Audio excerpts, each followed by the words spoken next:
جب یوسف نے اپنے والد سے کہا کہ ابا میں نے خواب میں 11 ستاروں اور سورج اور چاند کو دیکھا ہے، دیکھتا کیا ہوں کہ وہ مجھے سجدہ کر رہی ہے۔ انہوں نے کہا کہ بیٹا اپنے خواب کا ذکر اپنے بھائیوں سے نہ کرنا، نہیں تو وہ تمہارے حق میں کوئی چال چلیں گے۔ کچھ شک نہیں کہ شیطان انسان کا کھلا دشمن ہے، اور اسی طرح اللہ تمہیں برگزیدہ و ممتاز کرے گا اور خواب کی باتوں کی تعبیر کا علم سکھائے گا، اور جس طرح اس نے اپنی نعمت پہلے تمہارے دادا پر دادا ابراہیم اور اسحاق پر پوری کی تھی، اسی طرح تم پر اور اولاد یعقوب پر پوری کرے گا۔ بے شک تمہارا پروردگار سب کچھ جاننے والا ہے، حکمت والا ہے۔ ہاں، یوسف اور ان کے بھائیوں کے قصے میں پوچھنے والوں کے لیے بہت سی نشانیاں ہیں۔ جب انہوں نے آپس میں تذکرہ کیا کہ یوسف اور اس کا بھائی ابا کو ہم سے زیادہ پیارے ہیں، حالانکہ ہم جماعت کی جماعت ہیں، کچھ شک نہیں کہ ابا کھلی غلطی پر ہیں۔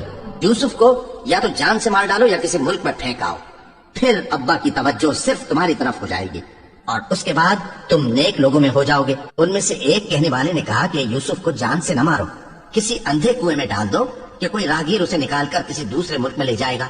اگر تم کو کرنا ہی ہے تو یوں کرو۔ یہ مشورہ کر کے وہ اپنے والد سے کہنے لگے کہ ابا جان، کیا سبب ہے کہ آپ یوسف کے بارے میں ہمارا اعتبار نہیں کرتے؟ حالانکہ ہم اس کے خیر خواہ ہیں، کل اسے ہمارے ساتھ بھیج دیجئے کہ خوب میوے کھائے اور کھیلے کودے، ہم اس کے نگہبان ہیں۔ انہوں نے کہا کہ یہ امر مجھے غمناک کیے دیتا ہے کہ تم اسے لے جاؤ، یعنی وہ مجھ سے جدا ہو جائے، اور مجھے یہ بھی خوف ہے کہ تم کھیل میں اس سے غافل ہو جاؤ اور اسے بھیڑیا کھا جائے۔ وہ کہنے لگے کہ اگر ہماری موجودگی میں کہ ہم ایک طاقتور جماعت ہیں اسے بھیڑیا کھا گیا تو ہم بڑے نقصان میں پڑ گئے۔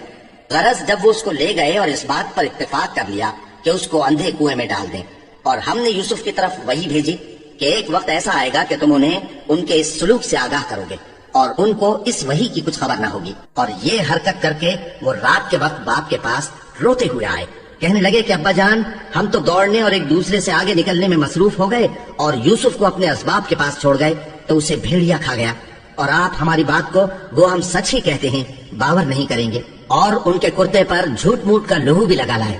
یعقوب نے کہا کہ یوں نہیں ہے، بلکہ تم اپنے دل سے یہ بات بنا لائے ہو۔ اچھا، صبر، کہ وہی خوب ہے، اور جو تم بیان کرتے ہو اس کے بارے میں اللہ ہی سے مدد چاہیے۔ اور اب اللہ کی شان دیکھو کہ اس کنویں کے قریب ایک قافلہ آوارد ہوا اور انہوں نے پانی کے لیے اپنا سقا بھیجا، تو اس نے کنویں میں ڈول لٹکایا، یوسف اس سے لٹک گئے۔ وہ بولا، ظاہر قسمت، یہ تو ایک لڑکا ہے، اور اس کو قیمتی سرمایہ سمجھ کر چھپا لیا۔ اور جو کچھ وہ کرتے تھے اللہ کو خوب معلوم تھا، اور انہوں نے اس کو تھوڑی سی قیمت یعنی معدود چند درہموں پر بیچ ڈالا، اور وہ اس سے بیزار ہو رہے تھے۔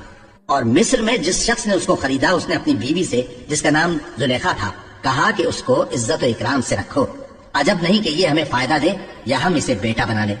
اس طرح ہم نے یوسف کو سرزمین مصر میں جگہ دی، اور غرض یہ تھی کہ ہم ان کو خواب کی باتوں کی تعبیر سکھائیں، اور اللہ اپنے کام پر غالب ہے لیکن اکثر لوگ نہیں جانتے۔ اور جب وہ اپنی جوانی کو پہنچے تو ہم نے ان کو دانائی اور علم عطا کیا، اور نیکوکاروں کو ہم اسی طرح بدلہ دیا کرتے ہیں۔